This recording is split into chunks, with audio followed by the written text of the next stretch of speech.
कांग्रेस को फूलपुर सीट दिए जाने की चर्चाओं के बीच आई एक चौंकाने वाली खबर। कांग्रेस हैरान, अखिलेश के पास लगाई गुहार। फूलपुर सीट पर अभी जो हुआ, इसकी यूपी कांग्रेस को नहीं थी उम्मीद। अखिलेश के दरबार में अजय राय ने की फरियाद। अखिलेश से कांग्रेस को क्या मिला आश्वासन? सबसे बड़ा सवाल है यही।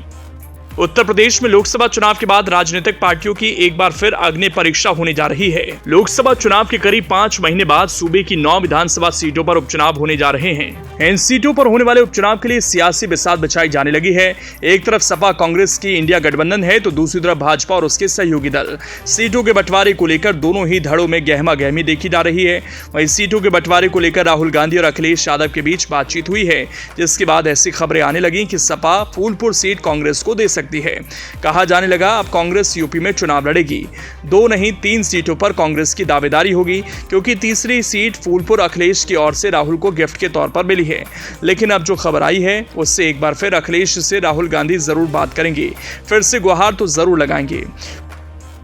बता दें कि फूलपुर सीट से समाजवादी पार्टी ने अपने प्रत्याशी की घोषणा पहले ही कर दी थी। वहीं अब सपा उम्मीदवार मुस्तफा सिद्दीकी ने फूलपुर सीट से अपना नामांकन भी कर दिया है। देखिए, उपचुनाव का असर है और हमारी सीटें जीतेंगे और 27 का रूपरेखा जो है 24 में ही तय हो चुकी है कि अगली सरकार हमारी बनेगी। इसीलिए भाजपा बौखलाई है, दंगे कराते रही। अच्छा, एक चर्चा आज दिल्ली से लगातार चल रही कि कांग्रेस का जो गठबंधन इंडिया गठबंधन, हमारे पास ऐसी कोई सूचना नहीं है। हमारे अथॉरिटी लेटर मिल चुका है, हमारे कैंडिडेट को मिल चुका है। हम लोग नामांकन जो है मुस्तफा सिद्दीकी का करा दें। वहीं जब इसको लेकर फूलपुर पर समाजवादी पार्टी के पर्यवेक्षक इंद्रजीत सरोज से पूछा गया, तो उन्होंने कहा कि हमारे प्रत्याशी ने नामांकन कर दिया है, कांग्रेस को सीट दिए जाने की मुझे कोई जानकारी नहीं। वहीं जब उनसे कहा गया कि इसको लेकर खबरें चल रही हैं, तो उन्होंने कहा कि हो सकता है कि मीडिया में मनगढ़ंत चर्चाएं चल रही हों। बता दें कि उत्तर प्रदेश की 9 विधानसभा सीटों पर होने वाले उपचुनाव में गठबंधन के लिए अखिलेश यादव और कांग्रेस के शीर्ष नेताओं के बीच बातचीत चल रही है।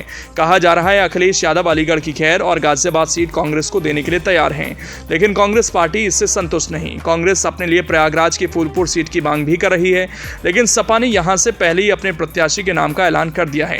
दरअसल फूलपुर सीट से कांग्रेस का पुराना नाता रहा है। प्रयागराज की ये वो सीट है जिससे पंडित नेहरू और पूर्व सीएम इंदिरा गांधी का नाम जुड़ा हुआ है। कांग्रेस को लगता है कि इलाहाबाद से सटी ये सीट कांग्रेस की पुश्तैनी सीट है और उसका इस सीट पर अभी भी प्रभाव है। लेकिन अखिलेश इस सीट को किसी को भी देने के लिए तैयार नहीं। वो तो उम्मीदवार के नाम का ऐलान भी कर चुके हैं, लेकिन अब भी कांग्रेस को उम्मीद है शायद ये सीट उनको मिल जाए।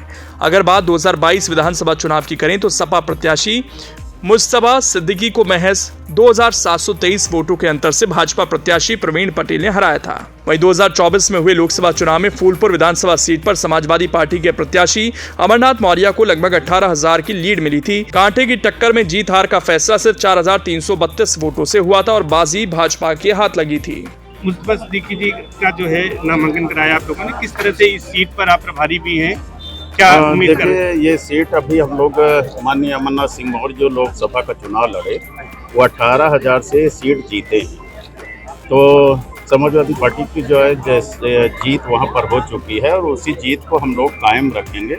और सभी धर्म जाति मजहब के लोग यहाँ पर लगे हैं और सभी नेता लगे हैं, अपने अपने समाज में वो लोग जा रहे हैं और इस सीट को हम लोग लोकसभा में भी जीते हैं और विधानसभा के उपचुनाव में भी जीते। अच्छा, क्या लगता है कि जिस तरह से अभी कुछ हाल में घटनाएं हुई बहराइच समेत दूसरे कई शहरों में, उसका लेकर कोई ध्रुवीकरण भी यहाँ पर? देखिए, जनता जान चुकी है कि ये सब प्रायोजित दंगे कराए जा रहे हैं, हिंदू मुस्लिम किया जा रहा है, केवल भाजपा अपने जो है राजनीतिक रोटी सेकने के लिए। जनता जान चुकी है, जनता उनके बहकावे में आने वाली नहीं है। अच्छा, 9 सीटों पर जो उपचुनाव हो रहे, समाजवादी पार्टी इंडिया गठबंधन कितनी सीटों पर जीत दर्ज करेगा? हाँ, देखिए, समाजवादी पार्टी जो इंडिया गठबंधन है वो सभी सीटों को जो है जीतने के लिए लड़ रहा है। सभी सीटें हम लोग जीतेंगे। उत्तर प्रदेश में हमारी हवा अच्छी है और अभी 80 लोकसभा में विपक्ष 46 सीटें जीता है, 34 सीटें ही केवल भाजपा गठबंधन जीती है। तो पूर्ण बहुमत हमें जनता ने दी है और इस बहुमत को हम लोग बरकरार रखेंगे। उपचुनाव के नतीजों का आगामी 2027 के विधानसभा चुनाव पर क्या असर पड़ेगा?